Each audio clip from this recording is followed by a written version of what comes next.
We continue with NBA Hall of Famer, CIAA legend, Earl the Pearl Monroe, as we count down to the CIAA basketball tournaments. Don't forget, plenty of great seats are still available, and there's opportunity if you're in the Charm City area to bring your kids to the basketball clinic on February 19th. And remember, you can find more information at CIAA.com.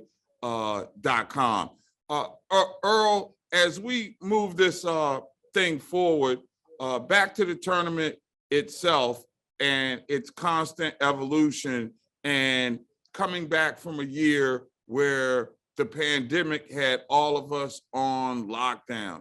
The tournament has moved from Charlotte, thought being that a lot more people from the Northeast will travel down who didn't want to make that trip all the way to Charlotte. How big is the conference in that I-95 corridor and amongst the alums? Do you still have those kind of interactions with, people who went to conference schools in that neck of the woods, and how enthused are they about the prospects of a shorter trip to Baltimore?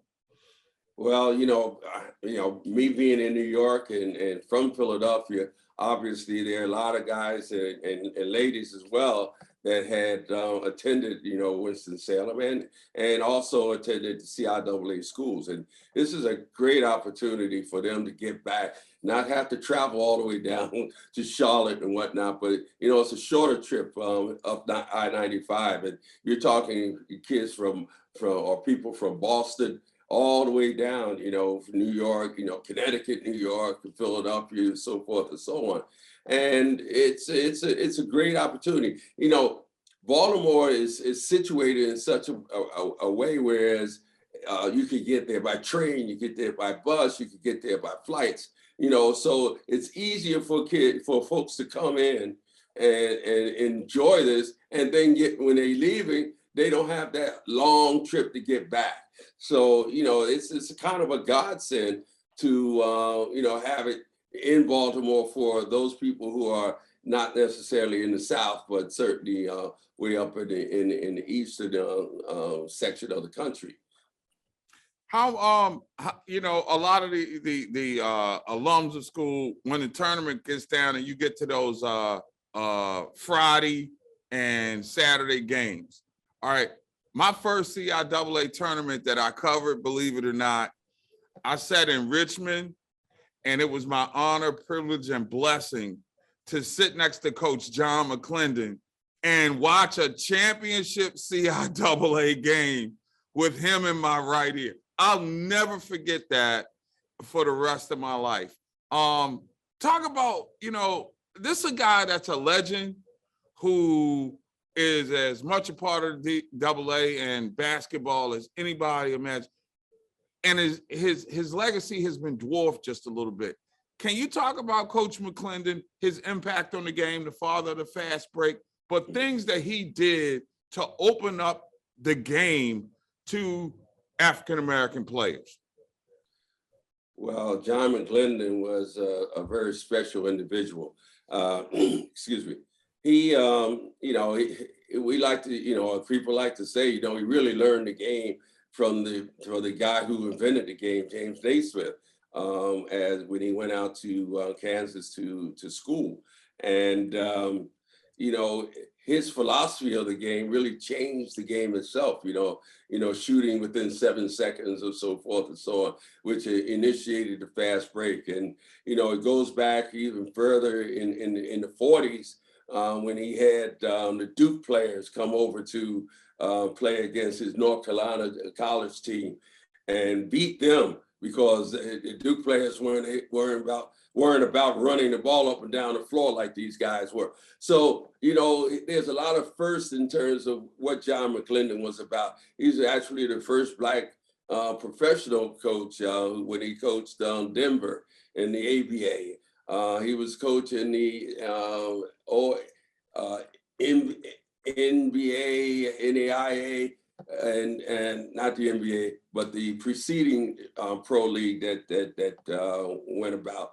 And then he was also one of the people who when Black schools weren't able to get into the NCAA tournaments, he was able to do something, whereas they were able to put black schools down in the NAIA to compete. And of course, he had those teams with Tennessee State, which won 3 national NAIA championships with Dick Barnett. So yeah, he was before his time, and he was a mentor to all the other black coaches that have been around. Excuse me. And I think that Earl, when you look at those guys, the word that comes to mind is innovator. You know, he innovated on the floor. There was Big House that was innovating, you know, the context, I guess, the bridge between basketball success and success in life. A lot of people these days are coming to grips with the HBCU or Black college experience, and they marvel at the resilience, and they talk about what they've had to overcome. But this is nothing new, and you were on the foundation of doing that. Can you talk about the resilience of Black colleges, HBCUs as we know them, in terms of starting, sustaining, and now stepping to this next level? Well, it's interesting that, you know, back in the 50s and 60s, early 60s, you know, John McClendon and Coach Big House Gaines would go on scouting trips together, visiting, taking turns visiting players and whatnot.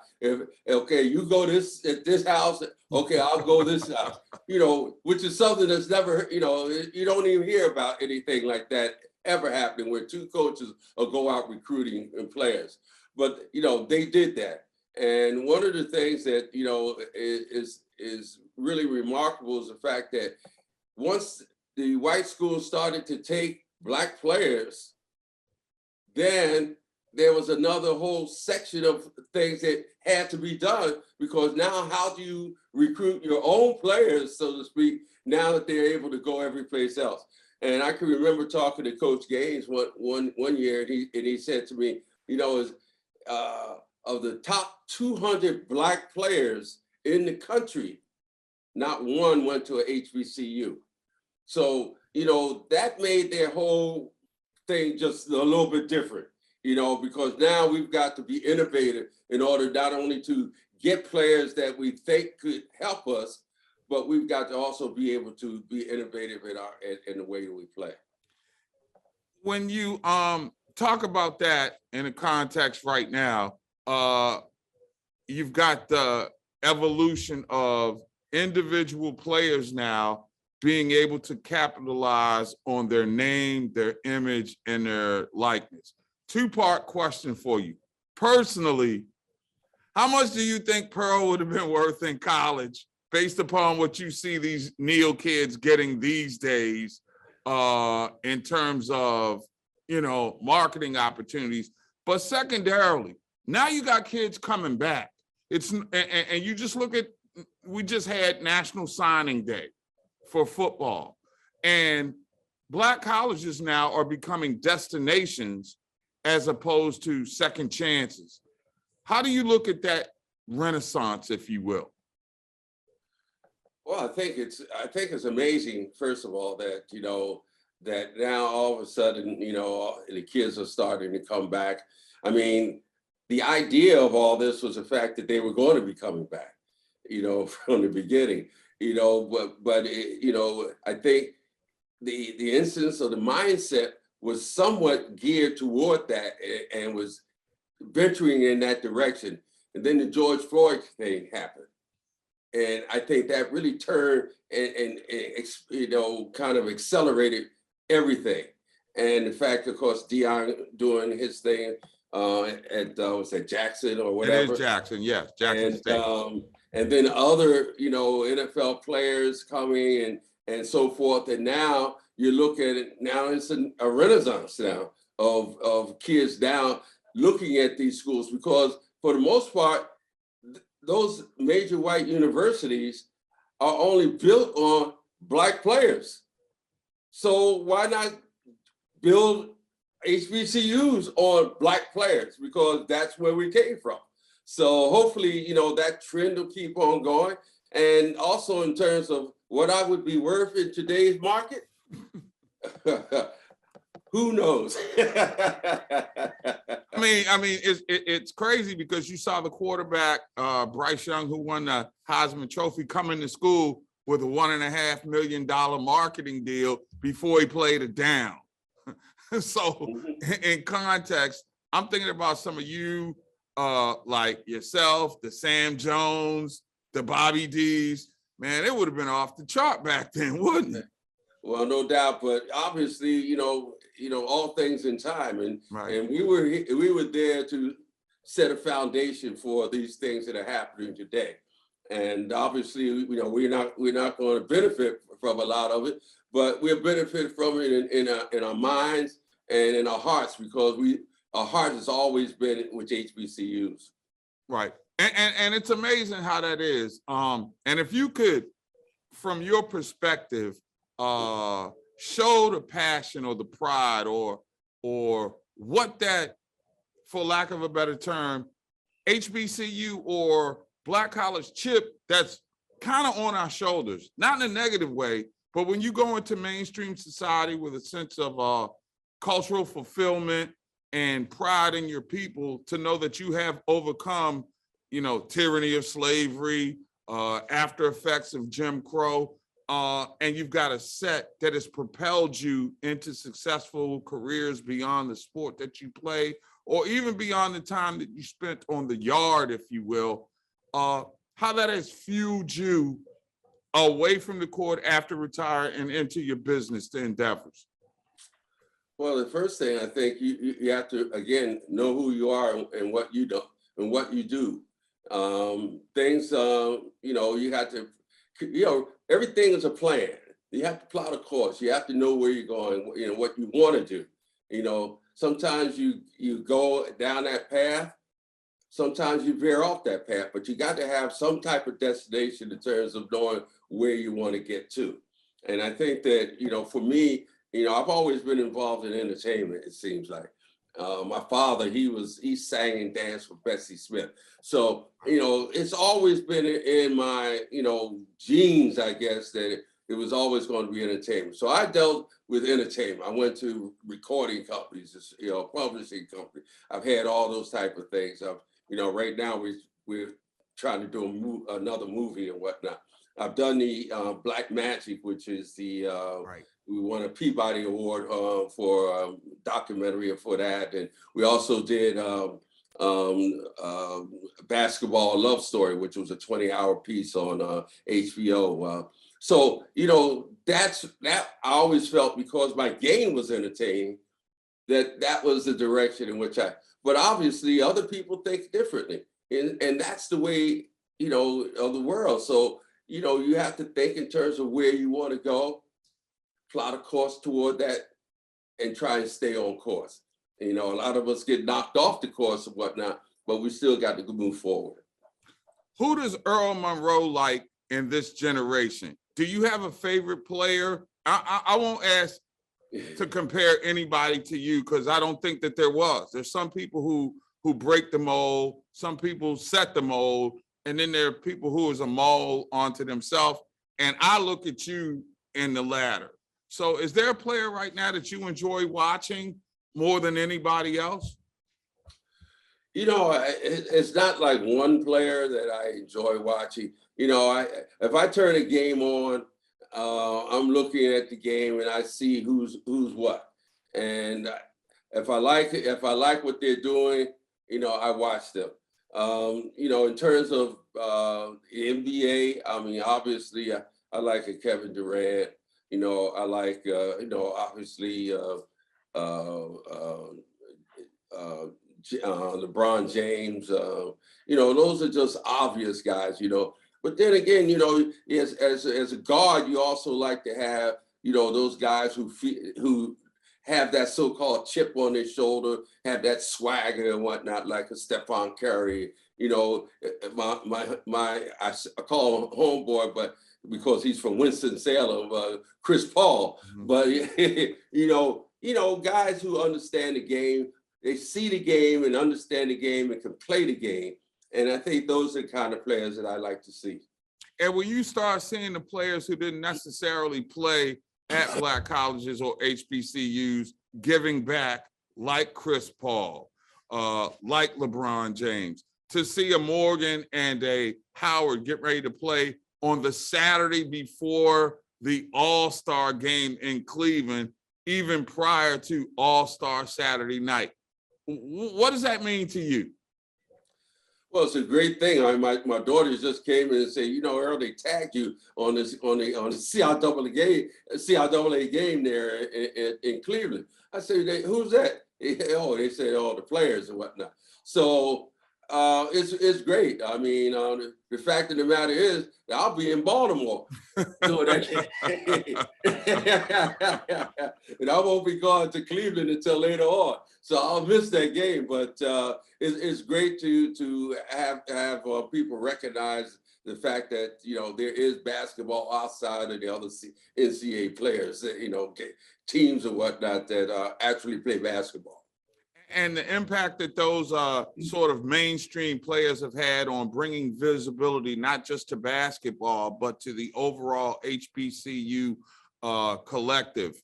And it's funny that you mentioned the unfortunate and untimely death of George Floyd as sort of a catalyst to this, but we've seen the rise since his horrific passing. But these guys, you know, the social activity of this new age NBA player, from an emotional or heart perspective, does that move you in any way? Is that a sense of pride? What does that mean? Well, I think it really underscores the fact that these kids now understand their power, because, you know, back in the day, these are things that most guys would not be able to do. So consequently, with what they're doing now, and they understand where they are, they're able to do this and do it in abundance. And it's a great thing to see. Are you concerned, as I am, that now that we see this, there are a couple of things that I look at potential potholes, and it's, I guess, maybe the Oliver Stone conspiracy theorist in me. One of them is if more blue chip players start saying, hey, in lieu of going to Power 5 schools, I'm gonna go to HBCUs first, which then means they make a name for themselves and could potentially go into that portal and then finish their college careers elsewhere. Another one that does concern me, the journalist, is the Power 5 conferences wielding their influence inside the NCAA, potentially, and again, we go back to this being my conspiracy theory, that they may start using those catchphrases, you know, compliance issues, improper benefits, to frame things in a negative way, which may lead to future decisions not going in the direction of what these athletes may really want to do.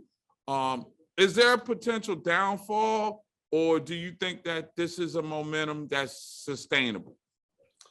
Well, I'm hoping that this is a sustainable instance, and I think that you know, one of the things that kids don't understand is the fact that if you can play, they're gonna find you. You know, so I mean, I'm a perfect example. You know, a kid from a HBCU, nobody really heard of except for, you know, that last year. And all of a sudden, I'm the second person chosen in the draft. So they will find you, you know. So, and I always thought about, you know, the fact that, you know, kids would get together and say, okay, we're all going to go with this HBCU. You know, just like the guys from Michigan back in the day. Fab Five, yeah. Fab Five. You know, if you did that, you know, obviously, if you go someplace, people, they're going to know who you are. They're going to know who you are, and they're going to be out there scouting you. You know, so you're not going to lose anything in that regard. Before I let you go, I'd be remiss if I didn't ask this of the, you know, heartbroken, downtrodden New York Knicks fan nation. when you look at them right now, how tough of a challenge is it to watch and in a town that just loves the Knicks? And I had a couple of reporters in particular, Bob Ryan of the Boston Globe being one of them, that framed it to me when I worked at ESPN. He said, you know something? In football, you've either got Giant fan or Jet fan. In baseball, you got Yankee fan or Met fan. But in New York, God bless the Nets, this is still everybody's team being the Knicks. Okay, so how you tough got me is it to crying. watch them struggle?